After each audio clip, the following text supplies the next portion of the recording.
Hi friends, ఎదురుచూపులకు తెరపడింది. Full ఎనర్జీతో డబుల్ డోస్తో మీ favourite reality show Bigg Boss Telugu season 9 వచ్చేస్తోంది. ఈసారి కేవలం టీవీలో చూసేంత సీన్ లేదు. ఎందుకంటే బిగ్ బాస్ టీం మనందరికీ షాక్ ఇచ్చేలా ఒక కొత్త గేమ్ ప్లాన్ చేసింది.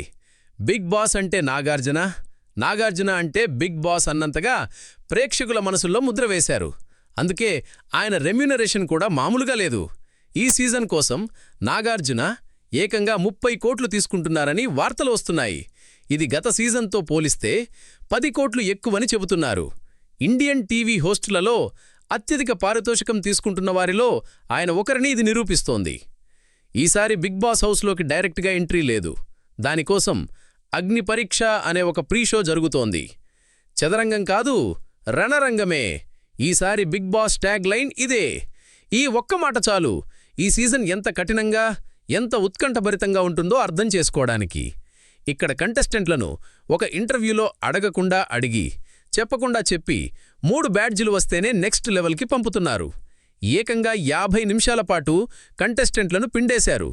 ఎవరికి పడితే వాళ్ళకి 3 బ్యాడ్జీలు ఇవ్వట్లేదంటే ఈసారి హౌస్లో దమ్మున్న వాళ్లే ఉండబోతున్నారన్నమాట. లెవెల్ 2లో 15 మంది కంటెస్టెంట్లను 3 గ్రూపులుగా విడగొట్టారు. ప్రతి గ్రూపుకి ఒక జడ్జి లీడర్గా వ్యవహరిస్తారు. ఈ గ్రూపుల్లో ఎవరు బాగా ఆడితే వాళ్ళకి హౌస్లోకి డైరెక్ట్ ఎంట్రీ. మిగిలిన 12 మందికి ఆడియన్స్ ఓట్లు ఉంటాయి. అంటే మీరు మీ ఫేవరెట్ కంటెస్టెంట్ని గెలిపించుకోవచ్చు. మొత్తం మీద 6 కామన్ మ్యాన్లు. ఈసారి మన హౌస్లో గొడవలు, కామెడీలు, ప్రేమలు అన్నీ చూపించబోతున్నారు. కొందరు కంటెస్టెంట్లను చూసి అయ్యో వీళ్లు కూడా సెలెక్ట్ అయ్యారా అనిపించింది.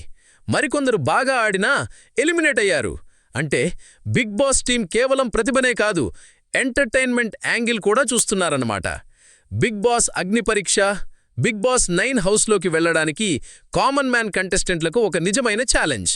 ఈ షో ఆగస్టు 22 నుండి జియో హాట్‌స్టార్లో స్ట్రీమింగ్ అవుతోంది.